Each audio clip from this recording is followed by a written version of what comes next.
আসসালামু আলাইকুম।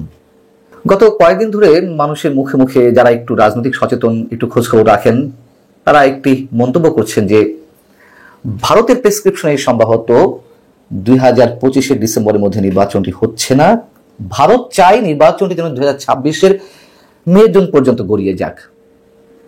বিষয়টি কি? ব্যাখ্যা তো অবশ্যই আছে।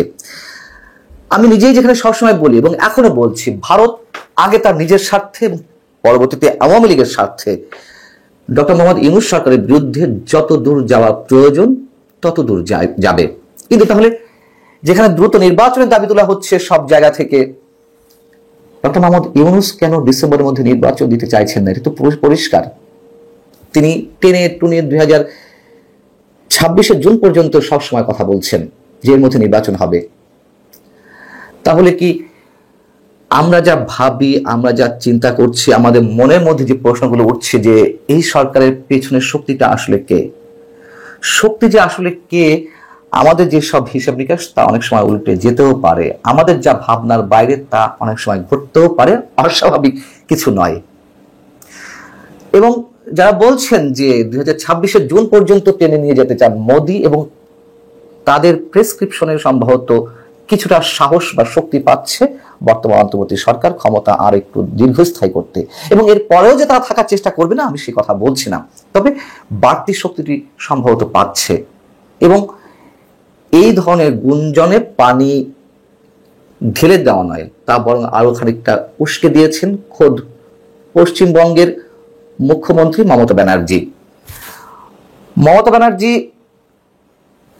গত বুধবার যে বক্তব্য দিয়েছেন ভারতের ওয়াকফ বিল নিয়ে, আপনারা জানেন যে সেখানে এক ধরনের সাম্প্রতিক দাঙ্গাই সৃষ্টি হয়েছে, সহিংসতা সৃষ্টি হয়েছে, এবং সেটির জন্য দোষ চাপিয়ে দেওয়ার চেষ্টা হচ্ছে মমতা ব্যানার্জির উপরে ভারতের কেন্দ্রীয় সরকারের পক্ষ থেকে। ভারতের স্বরাষ্ট্রমন্ত্রী অমিত শাহ থেকে শুরু করে বিজেপির যারা নেতা আছেন তারা এই সহিংসতার জন্য মমতা ব্যানার্জির উপরে দোষ চাপিয়ে দেওয়ার চেষ্টা করছেন। কিন্তু মমতা ব্যানার্জি কি বললেন আপনারা অনেকে হয়তো শুনেছেন। মমতা ব্যানার্জি ভারতের মুর্শিদাবাদের যে সহিংসতা, ওয়াকফ বিলকে কেন্দ্র করে মুর্শিদাবাদে এরই মধ্যে সহিংসতায় 3 জন নিহত হয়েছেন, 2 জন হিন্দু ধর্মাবলম্বী, 1 জন মুসলমান ধর্মাবলম্বী। তো অনেক মানুষ, অনেক হিন্দু ধর্মাবলম্বী মানুষরা তারা স্থানান্তরিত হয়েছেন, অন্য জেলা মালদাতে চলে গেছেন। এই পর্যায়ে মমতা ব্যানার্জি যে ভয়ঙ্কর কিছু বিস্ফোরক মন্তব্য করেছেন তা হচ্ছে এরকম যে আমাদের প্রধান উপদেষ্টাকে ইঙ্গিত করে নরেন্দ্র মোদীর উদ্দেশ্যে বলছেন যে ইউনূসের সঙ্গে গোপনে মিটিং করেছেন, চুক্তি করেছেন, করুন, তাতে দেশের ভালো হলে আমার কিছু বলার নেই। এবং তিনি একথাও বলছেন নরেন্দ্র মোদীর উদ্দেশ্যে, বাংলাদেশের পরিস্থিতি জানেন না, এত তাড়াহুড়ো কি ছিল, পশ্চিমবঙ্গ বাংলাদেশের সীমান্ত লাগোয়া রাজ্য, এবং আমরা আসলেই সত্যি সত্যি জানি না ডক্টর মোহাম্মদ ইউনূসের সঙ্গে নরেন্দ্র মোদীর গোপন কোনো কথা হয়েছে কিনা। ভারতের প্রধানমন্ত্রী তিনি বিশেষ কোনো বার্তা আমাদের প্রধান উপদেষ্টাকে দিয়েছেন কিনা যে নির্বাচনে এই বছর না করলেও সমস্যা নেই, আগামী বছর টেনে নিয়ে যান, আমরা জানি না। তবে যে গুঞ্জনগুলো শোনা যাচ্ছে এবং মমতা ব্যানার্জি যে কথাগুলো বলেছেন তার সঙ্গে খানিকটা হয়তো মিলে যায়, আমরা সমীকরণটা মেলাতে পারি। তাহলে নির্বাচন যে জুন পর্যন্ত টেনে নিয়ে যাওয়ার একটা ইচ্ছা অবশ্যই সরকার রয়েছে, এটিও বলে রাখি যে যত দেরিতে নির্বাচন হবে তত কিন্তু আওয়ামী লীগের জন্যই ভালো হবে। আওয়ামী লীগের জনপ্রিয়তা বাড়ছে আগের চেয়ে, এটা তো চরম বাস্তবতা। কারোর কাছে এটি ভালো লাগতে পারে, কারোর কাছে এটি খারাপ লাগতে পারে। কেন বাড়ছে সেটি আমি প্রায় আমার কন্টেন্টে বলে থাকি। তো মাঝখান থেকে কি হবে? বিএনপির কপাল পুড়ছে, দিন যত যাবে আবার বিএনপি জনপ্রিয়তা নষ্ট হবে। চারিদিকে যে চাঁদাবাজি চলছে, সন্ত্রাসী কর্মকাণ্ড চলছে, সহিংসতার মতন ঘটনাও ঘটছে, অভ্যন্তরীণ যে সংঘর্ষগুলো চলছে তাতে বিএনপির জনপ্রিয়তা হ্রাস পাচ্ছে। এবং বিএনপি হয়তো চেষ্টা করছে দ্রুত নির্বাচনের, কিন্তু তারা পারছে না। কেন পারছে না, কোথায় তাদের দুর্বলতা, এই প্রশ্নটি আমি সবসময় তুলছি। তো পশ্চিমবঙ্গের মুর্শিদাবাদে ওয়াকফ বিলকে কেন্দ্র করে যে সহিংসতা ঘটনা ঘটলো, এটিও যে পরিকল্পিত সেটাও মমতা ব্যানার্জি উল্লেখ করছেন।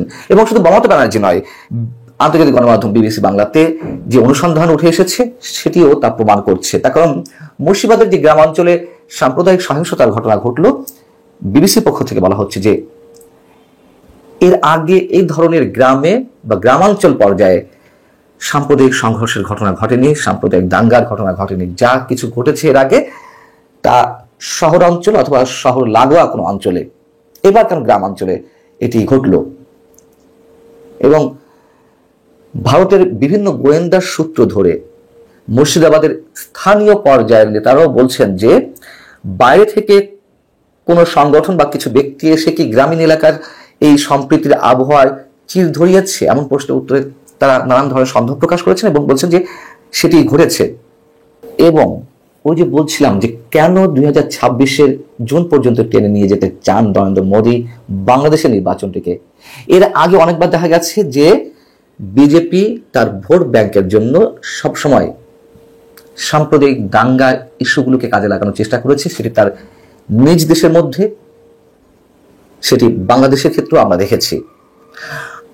এবং সেই জায়গা থেকে মুর্শিদাবাদের এই বিষয়টিকে ক্যাশ করতে চায় বিজেপি। আগামী 2026-এর এপ্রিল মের দিকে সেখানে বিধানসভা নির্বাচন, সেই নির্বাচনে তৃণমূল কংগ্রেস মমতা ব্যানার্জির দলকে পরাজিত করতে এবং পশ্চিমবঙ্গকে দখলে নিতে বিজেপির একটা খেলা চলতে পারে। এবং বাংলাদেশের যে বিভিন্ন পর্যায়ে আমরা মৌলবাদী আস্ফালনের একটি বিষয় দেখছি, জঙ্গিবাদ মাথাচাড়া দেওয়ার একটা সুযোগ তৈরি হওয়ার ক্ষেত্র আমরা দেখছি, সেটিকে কাজে লাগাতে চায় নরেন্দ্র মোদী। তারা এক ঢিলে দুই পাখি, এটিকে ইউজ করে পশ্চিমবঙ্গের নির্বাচনের বৈতরণী তারা পার হতে চায়, আবার এটিকে আন্তর্জাতিক পর্যায়ে নিয়ে গিয়ে তারা তাদের পরিকল্পনা বা তা যেটি চাই, যেহেতু আমি বারবার বলি তাদের যে সীমান্ত রয়েছে বাংলাদেশের সঙ্গে, সেটিকে তারা কোনো অবস্থাতে অরক্ষিত রাখতে চায় না। সেই জায়গা থেকে তারা এটিকে কেন্দ্র করে যতটুকু যা করা করবে, এটি হচ্ছে বাস্তবতা। এখন আসলে খেলা কোন দিক দিয়ে চলছে আমরা ডেফিনেট করে বলতে পারি না, তবে অনেক কিছুই ধীরে ধীরে আমাদের সামনে স্পষ্ট হয় যা আমরা কখনোই কল্পনাও করতে পারি না। এখন যেহেতু এটি গুঞ্জনের মধ্যে রয়েছে, ভারতের একটি প্রেসক্রিপশন থাকতে পারে 2026-এর জুনের মধ্যে নির্বাচনটি নিয়ে যেতে, সেটিতে আমাদের অন্তর্বর্তী সরকার উৎসাহিত বোধ করতে পারে। আবার হাসনাত আব্দুল্লাহ, জাতীয় নাগরিক পার্টির অন্যতম নেতা, সাবেক সমন্বয়ক, তিনি তার ফেসবুক স্ট্যাটাস দিয়েছেন একটি বৃহস্পতিবার, সেটি হচ্ছে রয়্যাল স্টেশন হেডের সঙ্গে মিটিং করে তাদের প্রেসক্রিপশন নিয়ে এসে বাংলাদেশে রাজনীতি চলবে না। রয়্যাল স্টেশন হেডের সঙ্গে কারা দেখা করেছেন সেটিও আমরা জানি না, তবে খেলা তো কিছু একটা চলছে। এবং সবশেষে একটি কথা বলে রাখি, ভারত যেভাবে সাম্প্রদায়িক কার্ড ইউজ করে বিভিন্ন নির্বাচনের ক্ষেত্রে, বাংলাদেশে যে হয় না সেটি নয়, অবশ্যই হয়। তবে বাংলাদেশের সাম্প্রদায়িক হামলা কিংবা সংখ্যালঘুদের উপরে নির্যাতন নিয়ে এটি হয়েছে, এটি অবশ্যই স্বীকার করি, কিন্তু যা না হয়েছে তার চেয়ে যে শত সহস্র গুণ বাড়িয়ে প্রোপাগান্ডা, গুজব ভারতের বিভিন্ন গণমাধ্যমে একের পর এক ছড়ানো হয়েছে, বাংলাদেশের গণমাধ্যম কিন্তু হতে পারে বাংলাদেশের গণমাধ্যম সরকারের আজ্ঞাবহ, সরকারের দালালি করছে, কিন্তু এই ধরনের গুজব কিন্তু ছড়ায়নি। আল্লাহ হাফিজ, ভালো থাকুন সবাই।